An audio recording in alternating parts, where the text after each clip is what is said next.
Chapter 9. The Baby and the Basket. The way of the gods are not the ways of mortals, and the gods cannot be judged by the laws of men. All men know that. Yet, even so, Apollo did one deed that no man could forgive. Perhaps he did it from his wild sorrow for his dead son. Perhaps it was his pride as one of the great gods, who can say? But it was not worthy of a god. One day Apollo was hunting in the mountainside. Below him, in the field of yellow flowers, he saw a lovely young girl. Her father was king of Athens, and her name was Creusa. The moment Apollo saw the girl, he wanted her, so he took her. Before she knew what was happening, he picked her up and took her into the cave in the mountainside. Creusa was frightened. She screamed. She bit at the god's arm. She scratched at his face. She pulled his shining hair, but Apollo only laughed and held her tighter. In the cool dimness of the cave, he put her down on a bed of leaves, and there, in spite of her cries, he raped her. Then he left her. How she hated Apollo! Her body ached, her dress was torn, her face was streaked with tears. Hurt and frightened, the poor girl made her way home. But worse was yet to come. Soon Creusa knew that she was going to have a child. For months she lived in terror that her father would find out about the baby. If he did, what would she say? Who would believe that the baby was the child of a god? Who would believe that God would do what Apollo had done? People would say that she may have even made the story up to hide her shame. Her father might even put her to death. So she told no one. And all the time she kept hoping and hoping that Apollo would come back and tell the world that the baby was his. But he never came. In the end, when she knew it was time for the baby to be born, Creusa went back, alone, to the same dim cave that Apollo had taken her. There a son was born, and there she left the baby. She wrapped the little thing in a cloth woven by her own hands. She put him in a basket. But as she turned to go away, the baby reached out its little hand to her. Weeping, she took the golden necklace from her own neck and put it in the tiny fist. Then she left the little thing alone, all alone. Surely, she thought, Apollo would claim his child at last. Surely he would not let his own son die. But still, no words came from the god. Soon Creusa went back once more to the cave.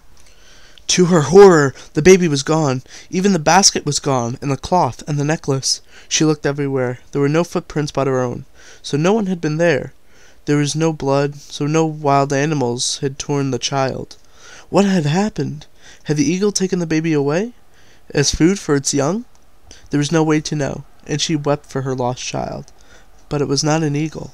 When Apollo saw the baby left alone in the cave, he sent his younger brother Hermes to get the child.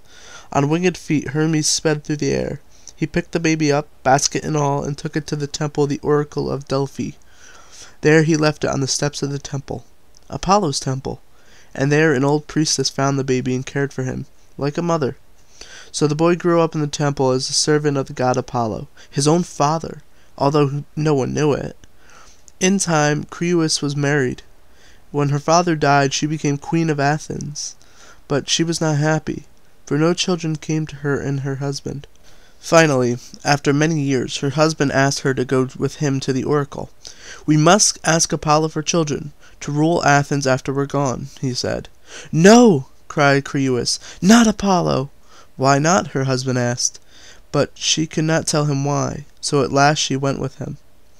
When they came to the temple, Creusa waited outside and let her husband go in alone. A beautiful boy was sweeping the steps of the temple. He was dressed in a robe like those the priests wore, and his golden hair shone in the morning sunlight. Creusa's heart was moved at the sight of the boy. "Who are you?" she asked. "I am called Ion," he said, "and I serve Apollo." "But who is your mother?" she asked.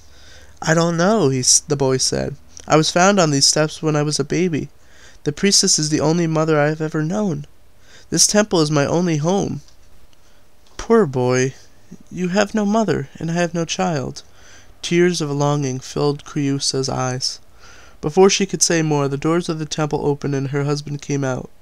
He looked all about him, and when his eyes fell on Ion, with a joyful smile he rushed down the steps and threw his arm around the boy. "My son," he said. The boy pulled away from him. "What do you mean, old man? Are you mad?" he asked. "No, I am not mad. The oracle has spoken. Apollo said that one I meet as I came from the temple would be my son." "Your own son? Or a gift?" Creusa asked. "My own and a gift." "And you are truly my father?" asked the boy. "Yes, my son, I am truly your father." "But what of me?" Creusa asked. Creusa wanted to know. "Am I to have no children? What did the gods say of me?" He said nothing, not a word. Tears of hot anger filled her eyes. "So Apollo has given you a son, but do not think that your bastard will ever be king of Athens," she cried. "He is not of the royal line, and I will not have it." "It is Apollo's will." "Do not dare speak to me of Apollo. Apollo is evil." At that word, a hush of fear fell on everyone there. Surely the god would strike Creusa dead, they thought. For a long moment they waited, but nothing happened. "Yes, Apollo is evil," she said again. "I will be silent no longer." Then, and last, she told the story of how Apollo had betrayed her, and of the baby she had left to die in the cave. "Now," she ended, "Apollo would betray me once more. He would put a stranger on the throne of Athens, but I will not have it."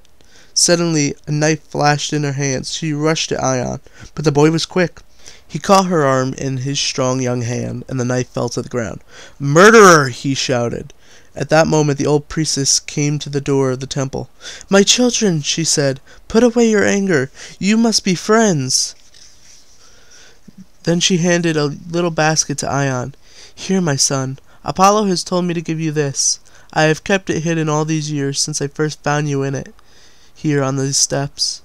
Now, may I help you find your mother?" At the sight of the basket, Creusa began to tremble. She was almost unable to believe what she saw.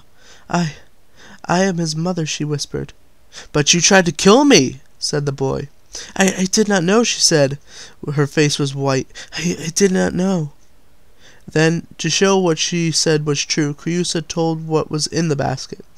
She told of the cloth that she had wrapped the baby in so long ago. She told how she had woven the cloth with her own girlish hands. She told of the golden necklace that she had put in the baby's little fist, and they found that it was all just as she had said. "But why did Apollo give the boy to my husband?" she asked the old priestess. "It was his way of giving back to you, and giving him an earthly father at the same time," the priestess said. It was the god's way of giving the boy his proper place in the world." So, at long last, Apollo brought happiness to Creusa, but she knew that he did it only because it was the one sure way he could save the life of his son. Thus, it was Apollo who put his own son in the throne of Athens.